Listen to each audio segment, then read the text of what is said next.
성경 묵독 시간입니다. 오늘 출애굽기 20장 12절 우리 한 절 말씀인데요. 같은 내용의 말씀이 에베소서 6장 1절로 3절에 같이 기록되어 있습니다. 우리 한번 영상을 보시면서 우리 한 목소리로 같이 한번 읽겠습니다. 우리 시작. 내 부모를 공경하라. 그리하면 너의 하나님 나 여호와가 내게 준 땅에서 내 생명이 길리라. 아멘. 또 이어집니다. 시작. 자녀들아 너희 부모를 주 안에서 순종하라. 이것이 옳으니라. 내 아버지와 어머니를 공경하라. 이것이 약속 있는 첫 계명이니 이는 내가 잘되고 땅에서 장수하리라. 아멘. 우리 인사 한번 나누시겠습니다. 한번 정리적으로 한번 보시면서요. 몇 명 우리 안 되지만 우리 한 가족들입니다. 한번 같이 한번 우리 주님의 이름으로 사랑하고 축복합니다. 우리 인사 한번 나누겠습니다. 시작. 주님의 이름으로 사랑하고 축복합니다. 내 부모를 공경하라. 같이 한번 해볼까요? 시작. 내 부모를 공경하라. 이건 뭐 참 기가 뜨겁도록 들어왔던 말씀인데요.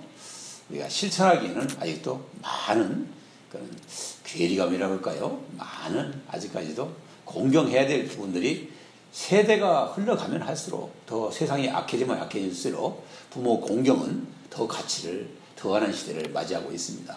자막에 있는 대로 10계명의 5번째, 첫 번째부터 네 번째까지는 대신계명, 하나님에 대한 사랑을 어떻게 표현할 것이냐에 대한 4가지 계명의 말씀이 끝났고요. 또 우리 5번째부터 10번째까지 6가지 계명은요, 사람에 대한 대인 계명의 첫 번째 계명으로서 나왔죠. 대인 계명의 첫 번째 계명이다. 그래서 부모 공경 이렇게 나왔습니다. 부모를 공경하는 것은요, 사람을 사랑하기 위한 가장 첫 번째이면서도 가장 중요해요. 부모를 사랑할 줄 모르는 사람은 세상을 사랑할 줄도 모르고 이웃을 사랑할 줄도 모르고요, 자기의 공동체에 있는 사람들도 사랑할 수가 없는 사람이에요. 그 사람이 인성이라고 하죠. 성품이 어느 정도인가 보면 부모하고의 관계가 좋은 사람은 정확해요. 어디 가서도요, 크게 벗어나지 않게끔 사람으로서의 도리를 잘하면서 그가 가 있는 곳에 정말 편안함이 있고 그가 가 있는 곳에 정말 참 좋은 모임이 그 사람을 중심으로 해서 이루어지는 것을 볼 수가 있습니다. 기독교는 특별히요, 우리 효도의 종교라고 그래요. 사랑의 종교이면서 효도의 종교예요. 왜 그래요? 사랑 가운데, 사랑과의 관계 속에서 첫 번째 사람을 사랑하는 계명 가운데 우리 10계명의 5번째로 부모를 공경하는 것을 내놓고 있지 않습니까? 그래서 부모 공경에 대해서는 약속 있는 첫 계명이다. 약속 있는 첫 계명이다. 이 앞에 보면은 자막에 빨간 글씨로 약속 있는 첫 계명이니 하고 뒤에 끝에 나오죠? 계명을 푸는 거예요. 약속 있는 첫 계명이 뭐냐? 이는 내가 잘되고 땅에서 장수하리라. 10계명이 어디를 보더라도요, 이런 좋은 조건의 축복의 내용들을 하나님이 책임지고 이렇게 이루어주시겠더라고 약속하는 계명이 없어요. 그냥 당연히 해야 될 일 그냥 하는 거예요. 그런데 사람과의 관계 속에서 사람을 사랑한다는 표현의 첫 번째인 우리 5계명에서는요, 약속이 붙어 있어요. 부모를 이렇게 공경하고 부모와 좋은 관계 속에서 지내면은요, 네가 잘 된다니까요. 결국은 내가 잘 되는 방법은 부모에게 잘하는 거예요. 부모를 공경하는 거예요. 공경한다. 그러면 네가 잘 될 뿐만 아니라 땅에서 장수한다. 굉장한 축복 중에 하나가 장수의 축복이에요. 장수의 축복. 우리 복을 받지 못하면 물론 하나님이 일찍 부르시는 분들도 물론 있습니다만은, 장수라는 것은요, 하나님께서 그 생명을 연상시켜 주셔서 이 땅 가운데서도 뭔가 좋은 영향을 끼치면서 살아갈 수 있는 만한 가치가 있기 때문에 생명을 연장시켜 주시는 거예요. 그만큼 의미가 있는 내용입니다. 자, 오늘 거기까지 말씀을 보셨고요.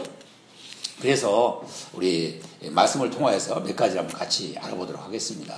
우리 1번 같이 한번 읽어볼까요? 시작. 부모를 귀중하게 여기며 순종함으로 공경해야 합니다. 공경을 어떤 방법으로 할 거냐는 거예요.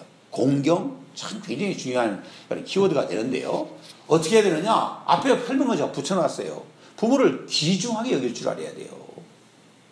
부모는 무엇보다도 귀해요. 따지고 그런 관계가 아니에요. 우리 종교개혁자 루터는요, 이런 말을 했어요. 부모는 하나님의 대리자이다. 하나님을 대리해서 하나님이 부모를 통해서 생명을 주신 거예요. 하나님이 직접 부모를 통해서 주셨기 때문에 하나님의 대리자라고 이렇게 표현하는 모습을 우리는 보게 됩니다. 그래서 우리는 부모를 공경하고 아주 귀중하게 여길 뿐만 아니라 부모의 말씀에 순종함으로 그것이 공경이다. 공경은 의미를 한번 알아보는 시간을 갖도록 하겠습니다. 특별히 원어에서 볼까 하면 카바드라고 그래요. 카바드. 또 영어에서 보더라도 오너라는 표현을 쓰고 있어요.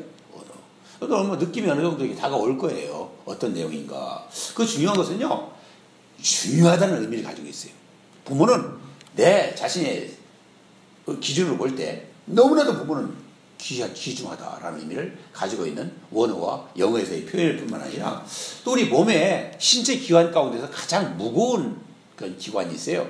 이게 간장이라는 기관이에요. 간장. 신체 부분의 간장이 바로 카바드예요. 간장이 가장 무겁습니다. 무겁고도 안 중요한 게 없지만은 가장 생명 연장의 중요한 기관이 간장입니다. 간장이 손상을 입으면요 피로 회복이 안 됩니다. 그래서 결국은 그걸로 해서 생명을 연장시킬 수가 없게 돼 있어요. 그래서 우리 카바드가 그런 의미를 가지고 있고요. 또 한 가지 의미 중에서는 우리가 그렇게 은혜를 입고 부모의 정말 그 헌신을 통하여서 부모의 몸을 빌려서 태어났고 부모가 그렇게 양육시켜줘가지고 자란 거잖아요. 인간은 연약해서요 도와주지 않으면은 홀로 이게 자랄 수 있는 그런 기능이 없어요. 아주 연약하게 짝이 없습니다.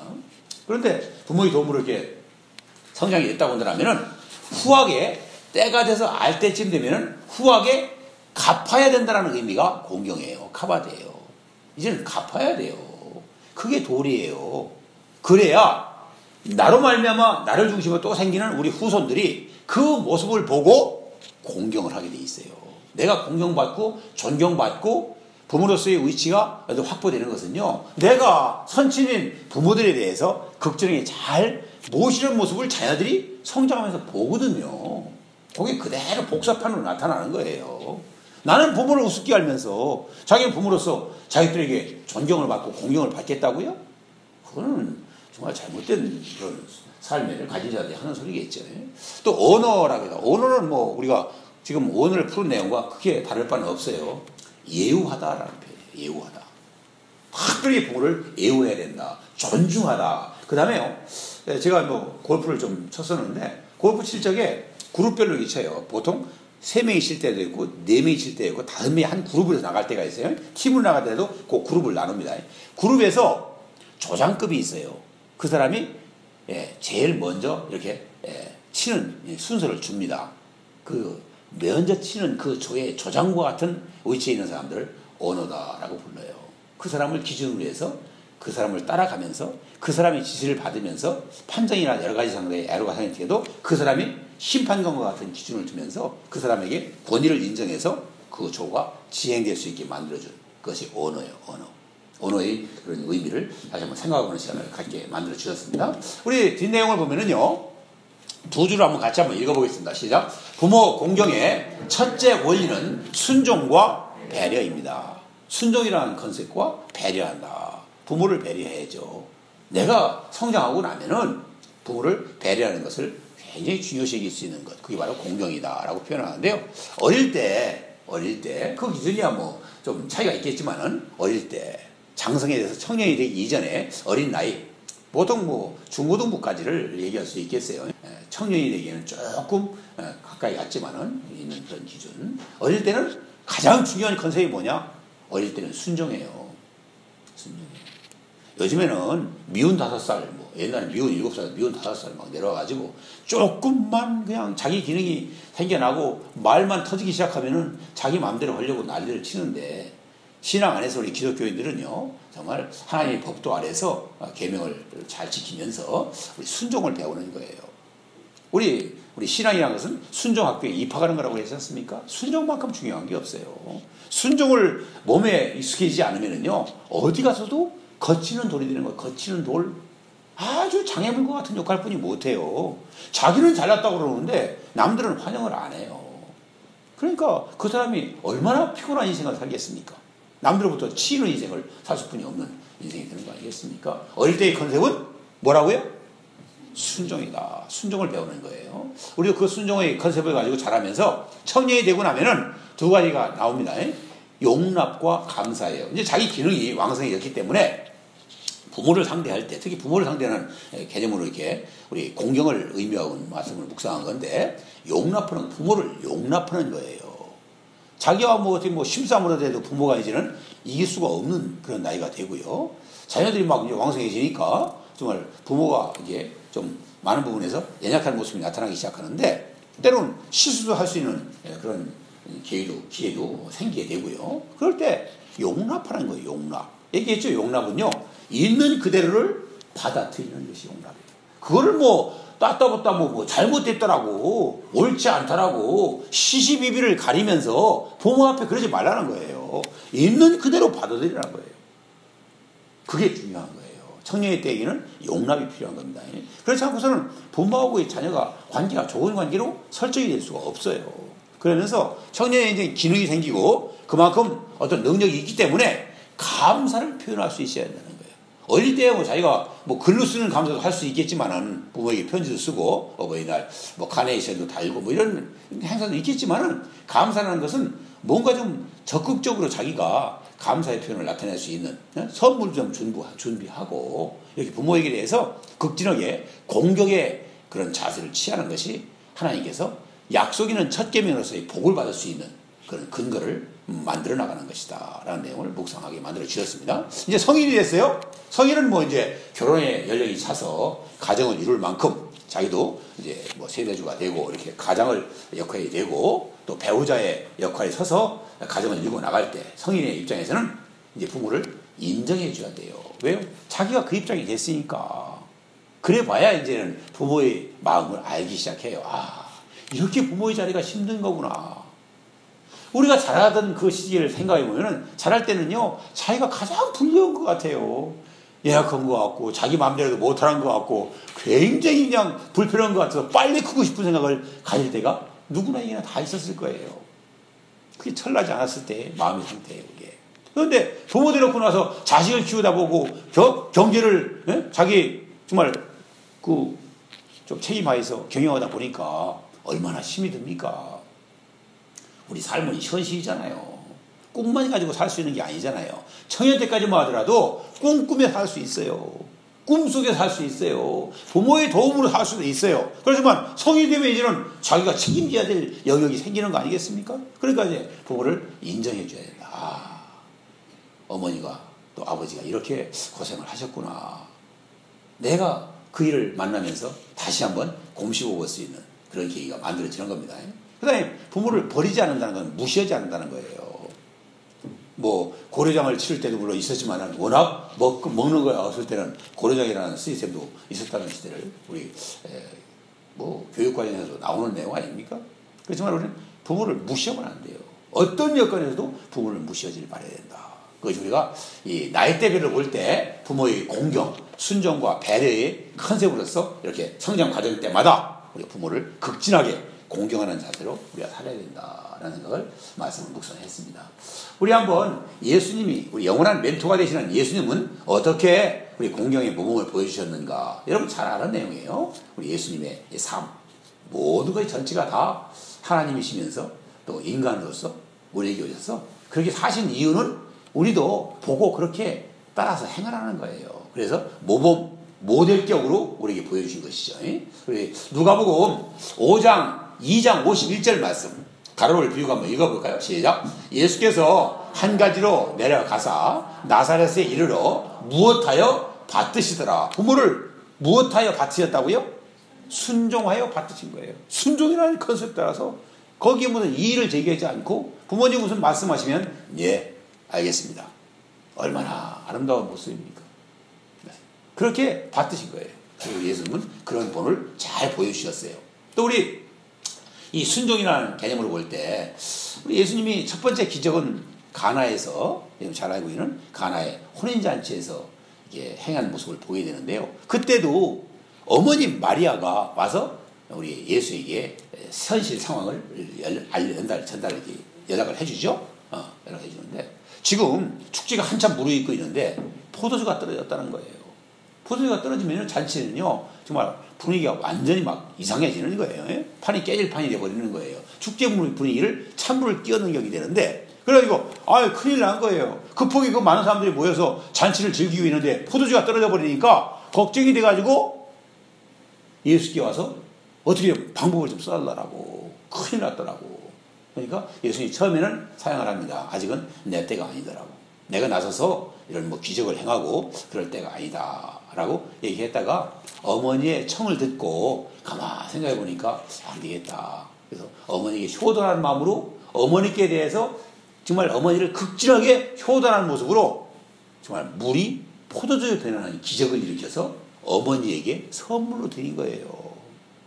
그게 첫 번째 기적이에요. 그래서 우리는 그 말씀을 보면서 예수님은 정말 어머님, 특히 부모에게 정말 극진한 효자로서의 삶을 살았던 모험이 되었던 분이라는 사실을 우리가 알게 만들어 주십니다. 그런데 우리가 말세에 지금 살고 있지 않습니까? 말세의 증상을 우리 디모데후서 3장 2절에 있는 말씀 기록해 보았습니다. 말세, 우리가 지금 이런 상황 가운데 살고 있어요. 그러니까 우리는 이 말씀을 잘 읽으면서 이 시대의 흐름 가운데 우리는 역행하는 삶을 살아야 돼요. 얘기했죠? 살아있는 송사리는요, 물이 흐르는 탕류를 따라 떠내려가는 게 아니라 역행해서 물을 거슬러 올라간다고요. 그게 성도의 삶이 되어야 되는 거예요. 시대의 흐름, 한번 디모데후서 3장 2절 말씀을 한번 읽어보겠습니다. 가로를 비우고 한번 읽어봅니다. 시작. 사람들이 자기를 사랑하며 돈을 사랑하며 자랑하며 교만하며 비방하며 누구를 거역하며 감사하지 아니하며 거룩하지 아니하며 통탄할 노릇이죠. 어디 한 구석에 희망이 없죠? 세상 가운데 소망이 사라지는 거예요. 왜 그러냐? 자기 잘났다고 자기 사랑하는 거예요. 자기 사랑할 줄 모르는 사람 누가 있나요? 그렇지만 우리가 정말 성인이 되고 인격이 성숙해지고 신앙이 돈독해지면은 나타나는 현상이 뭐예요? 내 중심에서 이웃 중심으로 옮겨가는 거예요. 이기심에서 이타심으로 가는 거예요. 그게 신앙 훈련이지 않습니까? 성숙의 그런 그 지표가 되는 거 아니겠습니까? 그런데 자기를 여전히 사랑하고요. 돈을 사랑하고요. 보세요. 다 자기 자랑하고요. 교만하고 비방하고. 정말 이런 시대를 우리는 살아가고 있지 않습니까? 또 누구를 거역한다고요? 예? 예, 부모를 거역한다니까요. 이게 말세의 증상이에요. 그러니까 이 세상 가운데 뉴스거리로 오르는 내용들 가운데 부자지간의 갈등, 예? 정말 힘이 생기니까 자녀가 부모를 갖다가 홀대하고 때로는 해코지하고 정말 사건을 일으킬 만큼의 어떤 정말 험악한 일들을 벌리는 일들이 생기지 않습니까? 부모를 거역하는 시대가 돼버린 거예요. 이게 말세의 증상이라는 거예요. 말세의 증상. 우리가 이럴 때일수록 기독교가 이 시대의 소망이 되어서 정말 좋은 신앙으로서 우리가 살아가면서 우리가 세상 가운데 선한 영향을 끼칠 수가 있어야 되겠다는 생각을 하게 만들어 주셨습니다. 자, 우리 부모를 거역하는 사실은 우리 말해야 된다. 또 우리 첫 번째 한번 우리가 말씀을 한번 다뤄봤어요. 부모 공경의 첫째 원인은 순종과 배려입니다. 우리 지금 말씀을 묵상한 내용이죠. 자, 그럼 둘째는 무엇이냐? 부모에게 물어보는 거예요. 효자는요, 공경하는 자를 효자라고 불러요. 그래서 공경과 효자는 같은 컨셉이에요. 알고 보면요. 그래서 효자는 어떻게 부모를 공경하느냐? 부모에게요, 의견을 묻는 거예요. 성인이 되면 자기 나름대로의 방법은 가지고 있어요, 다. 이렇게 한 것이 옳겠더라고. 꼭 맞는다라고 얘기할 수 없어요. 부모의 경륜만큼은 따라오지 못하더라도 나도 내 마음대로 할 수 있다라는 자신도 생기고요. 그렇게 하고 싶을 때예요. 그래야 무슨 어른이 된 것처럼 말입니다. 모양새도 나고 그런 모습 아니겠습니까? 그렇지만은 지혜롭고 정말 효자스러운 그런 자식들의 모습은요, 부모에게 의견을 묻는 거예요. 부모의 의견을 묻는 거예요. 그 자세가 얼마나 중요한 자세인지 몰라요. 그러면요, 부모하고요, 굉장히 좋은 관계로 형성되게 돼 있어요. 자기도 지혜를 배울 뿐만 아니라 그 질문을 던지는 자녀는요, 무엇보다도 귀해요. 그 자녀는 부모에게 정말로 귀한 존재예요. 왜 그러냐? 자녀가 미운짓한다고 자녀가 아닌 건 아니지 않습니까? 그렇지만 정말 말 그대로 까칠하고 상대가 힘들고 가급적이면 말을 섞고 싶지 않은 자녀들이 있어요. 하나님이 엮어줬으니까 거부할 수가 없지만 참 불편한 관계에 자녀가 있어요. 누구나에게나 그런 경험이 있어서 아마 그건 다 공감이 갈 것입니다. 그런데 질문을 하는 자녀는요, 참 그렇게 참 고마울 수가 없어요. 고마워요. 할 수 있을 텐데 의견을 묻는다는 사실. 참 너무나도 귀한 것이다. 신명기 우리 32장 7절 말씀 같이 한번 읽어보겠습니다. 시작. 내 아버지에게 물으라. 그가 내게 설명할 것이요. 대답을 주시는데 그 대답을 귀담아 듣고 참고를 해서 자기가 가장 지혜로운 방법을 택하면은 그게 성숙한 성도의 모습의 삶이 아니겠느냐. 근데 청년들에게 꼭 그런 얘기가 있어요. 부모에게는 이견을 붙이지 말아라. 그냥 들어드려라. 듣고 나서 네가 판단해서 올바른 길을 택해서 행하면 된다. 거기서 뭐 부모 와이프하고 시비하면 무슨 모습이 되겠습니까? 부모를 이기겠다는 얘기뿐이 안 되잖아요. 부모에게서 무슨 득이 있나요? 하나님께 죄를 짓는 것이고요. 부모에게 불효하는 것이고요. 자기에게 무슨 이득이 있어요? 교만하다는 딱지만 붙는 거예요. 그런 자식이 어디 가서 복을 받고 어디 가서 좋은 관계 속에 삶을 살아갈 수 있겠습니까? 부모를 우습게 보는 자식이 세상 가운데 남들을 얼마나 우습게 보겠습니까? 그러니까 자기는 더 우스운 존재가 되는 거예요. 우리는 그렇게 부모에게 의견을 물으면서 좋은 관계 속의 삶을 살아가서 부모 공경의 삶을 살아가야 된다. 세 번째. 같이 한번 읽어볼까요? 시작. 부모님을 거역하면 결코 그 삶의 길이 형통치 못합니다. 하나님이 이게 아까 얘기했죠. 약속 있는 첫 계명이다. 약속의 복을 못 받아요. 제낌을 당하는 거예요. 제낌을. 받을 축복의 자리를 옮겨버려요. 촛대를 옮겨버려요. 그 인생 가운데서 좋은 일이 생기지 않게 만들어버려요. 하나님은 그런 일 하시는 분이세요. 그래서 우리는 실패한 자들을 이렇게 한번 묵상하다가 쭉 생각해서 한번 써봤어요. 에서는 정말 하나님을 잘 믿는 가정에서 태어난 장손임에도 불구하고 큰아들임에도 불구하고 정말 태어날 때부터 멋지게 태어났어요. 사나이 중에 사나이가 에서입니다. 에서인데 좋아하는 것이 세상 것만 좋아해요. 영적인 것을 우습게 알아요. 그래서 동생 야곱에게 모든 것을 다 뺏겨버리지 않습니까? 저가 누가 되느냐? 에돔이라는 족속의 조상이 돼요. 후손들이 에돔 족속을 만들어내요. 에돔 족속은요, 연합군을 만들어가지고 이스라엘을 계속 괴롭히는 이방인의 대표가 에돔입니다. 그게 에서예요. 자기가 인생을 잘못 살으니까 하나님을 대적하는 그런 족속의 조상이 되어버리는 거예요. 얼마나 불행합니까?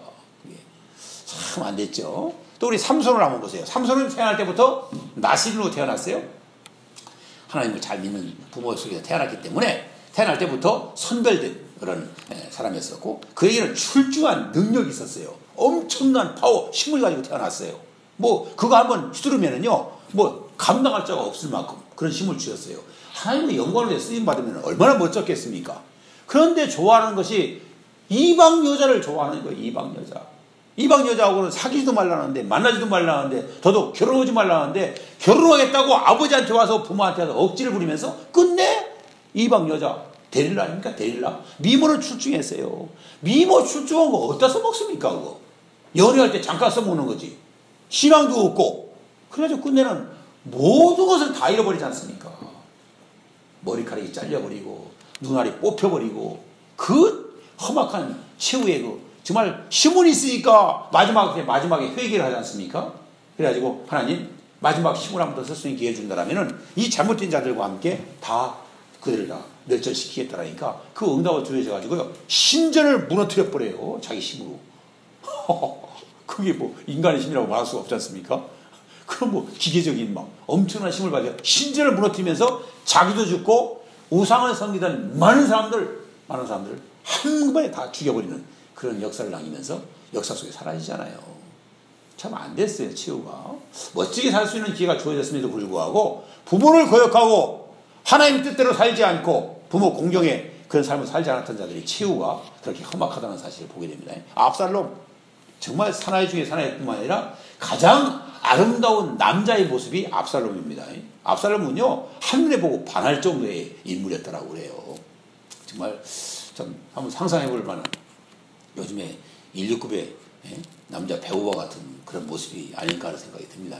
그런데 그에게 자랑이 뭐냐? 이 머리가 완전히 황금빨에 그냥 눈이 휘황찬란한 머리털을 길게 늘어뜨리고 다녔던 사람이 압살롬이에요. 그런데 아니 다윗의 아들 아닙니까? 다윗의 아들. 그러면 왕자의 서열이 자기가 위에 있었어요. 그러면 시간만 지나면 아버지 뜻을 잘 받들면서 지나면 왕자 사는 것도 감사하고 대를 이을 텐데, 그거를 아버지를 밀어내고 자기가 왕권을 미리 가져가겠다고 아버지하고 선전포고 전쟁을 일으켜요. 이런 정말 악한 자식의 모습이 나타납니다. 잘나면 뭐합니까? 그런데 도망가다가요, 그 머리채를 묶고 다니는데, 머리채 묶인 머리채가요, 나무까지 걸려가지고요, 대롱대롱 걸려가지고 처형을 당해버려요. 아니, 그렇게 만들어버리는 거예요. 그 정말 눈길을 끄고 미모로 자랑하던 그것에 의해서 그냥 자기 생명을 끊기 만들어버리는 그런 치유를 맞이하게 만들어버립니다. 홈리와 비누아스. 정말 말 그대로 정말 최고의 정말 악한 자식의 대표적인 그런 모습이죠. 그래서 이들은 정말 제사장의 아들임에도 불구하고 제사장의 아들은 자기들도 제사장입니다. 그러면 성전을 잘 관리하고 제사를 잘 드리면서 많은 사람들이 지혜를 사해주고 하나님께 가까이 가는 길을 열어줘야 되는데, 제사를 지내려고 제물을 드리면은요, 맛있는 건 다 건져 먹어요. 제사 지내기 전에 자기들이. 그런 정말 망나니 같은 역할을 했던 홈리와 비누아스. 전쟁터에 동시에 그냥 몰살당해버려요.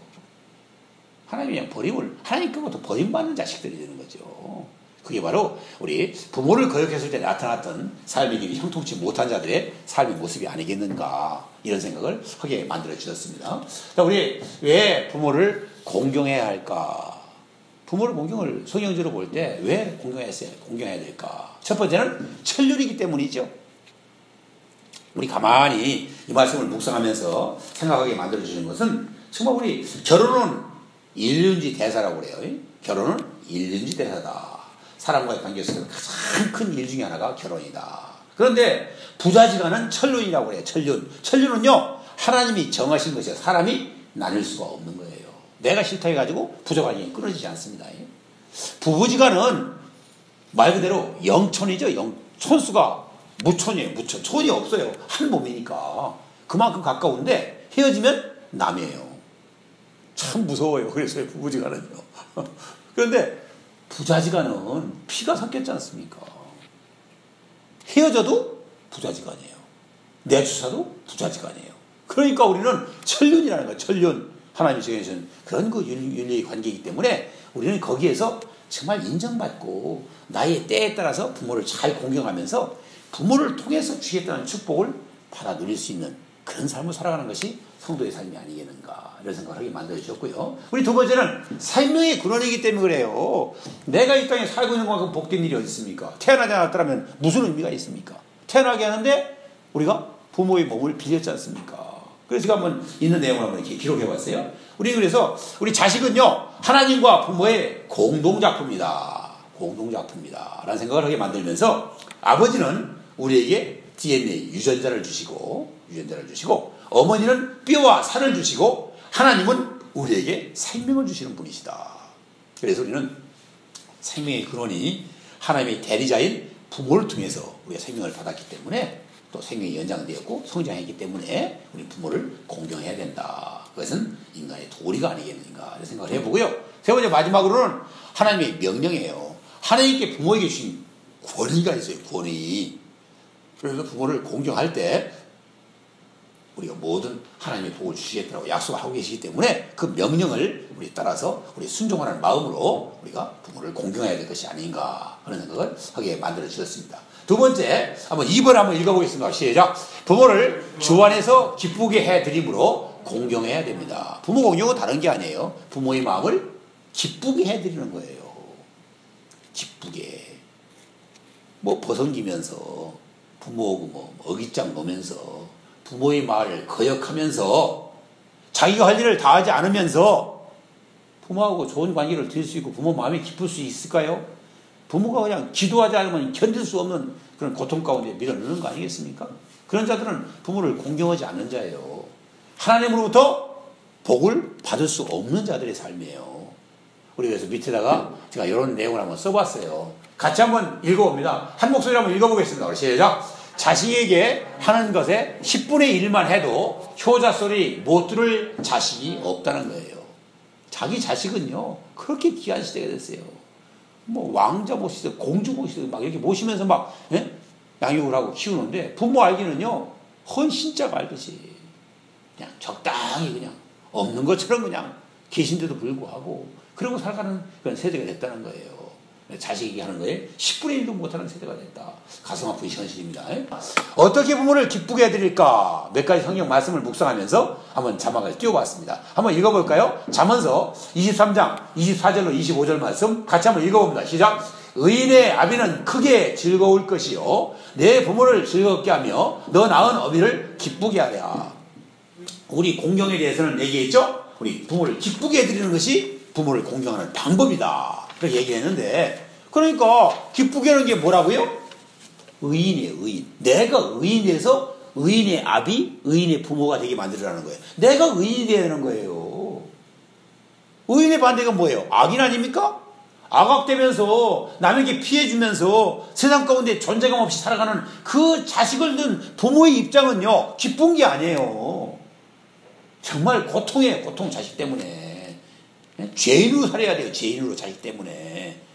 자식을 그렇게 키웠나요? 그렇게 안 키웠는데 자식이 그러고 있으니까 얼굴을 못 들고 다니는 거예요. 그런 모습이 돼서 내가 의인이 되어야 되는 의인. 의인을 정의 한번 다시 한번 내려볼까요? 성경에서 말하는 의인의 정의. 의인은요, 성화가 다 돼서 죄를 짓지 않고 사는 사람이 의인이 아니에요. 그런 의인을 말하지 않아요, 성경에서는요. 우리를 다 꿰뚫어 알고 있는 분이 의인을 정의할 때 하나님께서 주시는 정의는 다른 게 아니에요.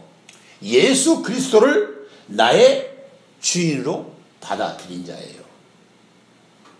받아들임과 동시에 내 죄를 사해 주심으로 말미암아 죄가 없다라고 인정을 받은 자를 의인이라고 하는 거예요. 아직까지는 죄도 있고 죄를 짓고도 있고 회개하지 못한 부분도 있음에도 불구하고 하나님의 관점에서는 너는 의인이라는 거예요. 왜요? 예수님을 구주로 받아들였고 나의 주인으로 받아들여서 그렇게 살아가려는 노력을 보이고 있는 자들은 다 의인의 반열에 하나님은 인정을 해주시는 거예요. 그런 의인 정도는 우리도 살 수 있지 않습니까? 무슨 어떻게 죄 안 짓고 살 수 있냐고. 그게 아니고 하나님의 뜻을 온전히 받아들여서 그렇게 살려는 자가 의인이다. 그렇지 않고 받아들이지 않고 세상 사람과 같은 모습으로 세상 사람과 같은 그런 생각을 가지고 이렇게 예배를 드리지 못하고 사는 자들 다 그건 의인의 자리에서 벗어난 자들의 삶이에요. 의인이 아닙니다. 그런 자들은요. 자, 우리 두 번째 한번 말씀 봅니다. 잠언서 23장 24절 말씀 한번 읽어보겠습니다. 시작. 지혜로운 자식을 낳은 자는 그를 인하여 즐거울 것이니라. 어떤 자식이라고요? 지혜로운 자식이에요. 자식이 지혜로워야 돼요. 내가 지혜로워야 부모를 기쁘게 해드리는 거예요. 지혜를 한번 잘 정리해 보세요. 지혜. 지혜하면 여러분들 무슨 생각이 제일 먼저 납니까? 그러니까 지혜. 잘 생각해 보세요. 지혜. 어떤 게 지혜일까? 저는 지혜를요, 성경 안에서 볼 것 같으면 지혜는요, 인사이트라고 그래요. 통찰력. 지혜는요, 단면을 보는 게 지혜가 아니에요. 전체를 볼 수 있어야 돼요. 지금 지혜로우지 못한 자들은요, 어떤 모습이냐. 딱 한 가지 보면은 그거 하나에 딱 그냥 마음이 다 고정이 돼가지고요. 전체의 것을 배려하지 않고 생각해보지 않고 그거에 그냥 모든 것을 다 그냥 투자해버리고 그거에 대해 다 거기에 몰입된 생각만 가지고 있기 때문에 답답하기 짝이 없는 모습이에요. 판단력이 무너지는 거예요. 인사이트는요, 통찰력, 판단력이에요. 판단의 지혜가 있어야 돼요. 판단의 지혜가. 해야 될 일과 하지 말아야 될, 해야 될 말과 하지 말아야 될 말. 그런 말들이 구분이 안 되는 거예요. 그건 지혜 없는 자의 모습이에요. 우리 지혜. 굉장히 지혜는 우리에게 참 중요한 부분이다라고 생각이 듭니다. 그러면서 성경에서는요, 누구를 지혜 있는 자라고 하냐? 경청이라고 그러죠. 경청. 잘 들으려고 노력하는 사람을 지혜로운 자라고 그래요. 말 잘하는 사람을 지혜로운 사람이라고 말하지 않습니다. 성경은. 잠언서에도 볼 것 같으면 남의 말을 경청하는 자. 이 사람이 왜 이 말을 나에게 할까? 그거의 마음을 꿰뚫어 볼 줄 알아야 돼요. 경청하지 않으면 절대 몰라요. 특히 여자들 마음 잘 몰라요. 알기 쉽지 않습니다. 말하는 내용과 말하는 마음속의 생각이 다른 경우가 많아요. 여자는 특히나. 그래서 경청하고 좀 배려하고 신경을 바짝 쓰지 않으면은 마음도 읽어보지 못하고 그냥 지내가야 돼요. 그럼 어떻게 해요? 그 가장 가까이 될 배우자, 여자에 대해서 남자의 액션이 지혜롭지 못한 액션이 나오게 돼 있어요. 꼭 그렇게 돼 있어요. 그런 부분들을 우리가 생각할 수 있어야 된다. 그래서 우리는 말을 많이 하지 않는 자, 듣기를 힘쓰는 자, 지혜로운 자예요. 지혜로운 자다. 또 보면은 지혜로운 자는요, 많은 성경 가운데 말씀을 묵상하다 보면은 겸손한 자를 지혜로운 자라고 표현합니다. 교만한 자는 지혜롭지 못하고 무리한 자예요. 무리한 자. 그러면서 어리석은 자는 온갖 말을 믿습니다. 어리석은 자. 남이 말하면 남의 말에 그냥 잘 너무나 귀가 얇다고 그러죠. 너무 듣고 들은 대로 그냥 속아서 넘어가고요. 그냥 그걸 그대로 다 고지고대로 믿는 거예요. 사람은 믿을 만한 존재가 아니지 않습니까? 그렇기 때문에 우리가 그걸 판단을 잘 할 수 있어야 돼요. 슬기로운 자는 행동을 삼가하고 들은 말을 잘 분별할 줄 알아야 돼요. 그게 지혜예요. 지혜. 그래서 지혜를 한번 이렇게 생각해보는 시간을 갖게 만들어 주셨습니다. 결국은 입술을 좀 제어하자. 할 말을 다 하지 말고 사는 것이 지혜의 근본이 아니겠는가 하는 생각을 하게 만들어 주셨습니다. 그 밑에 잠언서 23장 26절 말씀. 어떤 것이 부모를 기쁘게 하는 것일까? 한번 같이 한번 읽어볼까요? 시작. 내 아들아, 내 마음을 내게 주며 내 눈으로 내 길을 즐거워할지어다. 결국은 무슨 얘기냐? 마음과 눈을 부모에게 줄 줄 알아야 된다는 거예요. 그걸 배려라고 그래요. 배려. 마음과 눈을 주지 않으면은요, 관계가 좋아질 수가 없죠. 부모를 공경할 수 없고 효자로서의 삶을 살아갈 수가 없죠.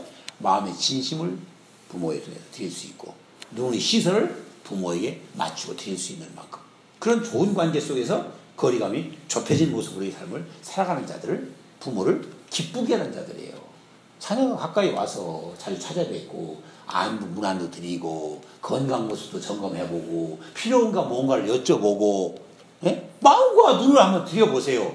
얼마나 흐뭇하시겠어요. 자식 낳고 키운 그 보람, 얼마나 정말 자식으로 말미암아 오ян을 받고 위로받으면서 자식한테 고마워하고 자식의 축복하고 자식의 복을 빌겠습니까? 진정된 모습으로. 정말요, 부모가 자식을 위한 기도는 하나님의 응답이 큽니다. 빠릅니다. 더 빠른 게 뭔지 아세요? 자녀가 부모를 위해서 드리는 기도는 더 빨라요. 부모가 자식을 위해 드리는 기도보다도요. 그게 왜 그래요? 바로 얘기했잖아요. 공경. 약속 있는 첫 계명, 부모를 공경하는 자에게 주시는 약속이시기 때문에 그 기도가 더 빠르다는 사실. 그러면 내가 복 받는 거 아닙니까? 내 기도로 빠른 응답 받아서 부모가 잘 되면요, 건강하면요, 그게 결국은 내 복 아닙니까? 자식들 복 아닙니까? 그런 복을 받아 누릴 수 있는 성도의 삶을 살아가실 주의 이름을 축원을 드립니다. 우리 한번 룻기 한번 읽어봅니다. 정말 이 말씀이 왜 제가 생각을 했는지 한번 말씀을 읽고 한번 나눠보도록 하겠습니다. 같이 한번 읽어볼까요? 시작. 어머니의 백성이 나의 백성이 되고 어머니의 하나님이 나의 하나님이 되시리니 라고 해서 말씀을 주는 모습을 보게 됩니다. 이 내용은 나오미 잘 알죠? 나오미의 며느리 여기 누세에 대한 얘기인데요. 누세의 고백 아닙니까? 그러니까 저에게 무슨 얘기냐? 결국은 끝까지 부모님의 뜻을 따라서 사는 것이에요. 부모님이 정말 크게 벗어나지 않으면은, 이 나오미 같은 경우는 하나님을 정말 섬기기를 괜히 아주 신실했던 신앙의 모습을 나타내고 있는 사람 아닙니까? 그러니까 신앙이 있고 올바른 길을 걷는 부모라고 한다면 그 길을 끝까지 따라가기 위해서 힘을 쓰는 자들, 그게 부모를 기쁘게 해드리고 그로 말미암아 공경한 자녀, 공경함으로 말미암아 효자로서의 반열에 설 수 있는 계기가 만들어지는 것이다. 그래서 보세요. 어머니의 백성이 나의 백성이 되고, 남편은 죽었는데도 나이가 많으신 어머니를 따라서 하나님을 잘 믿는 반열에 들어온 거예요. 그게 부모를 기쁘게 해주는 방법 아니겠습니까? 하나님을 얼마나 마음이 흡족해 있겠어요. 그러니까 하나님, 어머니의 백성이 나의 백성이 되고 어머니의 하나님이 나의 하나님이 되시리니, 이 생각을 하게 만들어 주셨습니다. 옳은 길을 잘 따라갈 수 있어야 된다. 그 다음에요, 가장 큰 효도, 가장 큰 선물을 한번 생각해 봤어요. 밑에 같이 한번 가로를 비고 한번 읽어볼까요? 시작. 부모님이 영혼의 축복을 받도록 무엇함으로, 아직 예수를 믿고 있지 않다면 무엇해야 돼요? 전도해야죠. 전도해서 영혼 구원을 받아야죠. 육신에 봉양을 하고 좀 따뜻한 거 맛있는 거 먹여드리는 거, 그거 효도예요. 효도 맞아요. 맞는데 더 귀한 것은 영생을 준비해 드려야죠. 부모가 정말 이 땅에 잠깐 살다가 끝나버리고 지옥 간다고 한다면, 그 길을 알면서도 그 길을 열어주지 않았다고 한다면 그건 진정 효자라고 볼 수가 없지 않습니까? 우리는 그래서 정말 구원이라는 것은 너무나도 귀한 것이다. 그래서 우리는 영원 구원, 천국, 영생의 삶, 최고의 효도가 아니겠는가 하는 생각을 묵상하게 만들어 주었습니다. 자, 그래서 우리는 이 가지 생각을 한번 해보고 말씀을 묵상했습니다. 부모가 돌아가시면 왜 상복을 입습니까? 상복을 입는 근거가 있어요. 상복은요, 죄인들이 입는 옷이에요. 그래서 거친 옷, 모양새가 안 나는 옷, 이렇게 입는 겁니다. 상주들이 입는 옷들은요. 그래서 우리는 그 내용을 이렇게 보면서 무엇을 생각하게 만들어주시느냐? 그 의미는 다른 게 아니에요. 부모님이 돌아가신 게 내 탓이라는 거예요. 자식된 돈을 다 하지 못해서 좀 더 잘 사실 수 있었을 텐데, 건강한 모습으로 또 좀 장소를 누릴 수 있었을 텐데 돌아가셨다는 거예요. 그래서 내가 죄인입니다 라는 모습으로 상복을 입고 정말 장례 자체를 치르게 만드는 모습을 보게 됩니다. 그래서 부모의 죽음이 내게 책임이 있습니다 라는 의미를 가지고 있다는 사실을 알게 만들어주고요. 그래서 남루하고 거칠은 복장으로 상주옷을 입고요. 돌아가신 부모가 입는 옷을, 그 옷은 바로 수의라고 하지 않습니까? 수의는 가장 부드럽고 편하고 좋은 옷, 그 수의를 입혀요.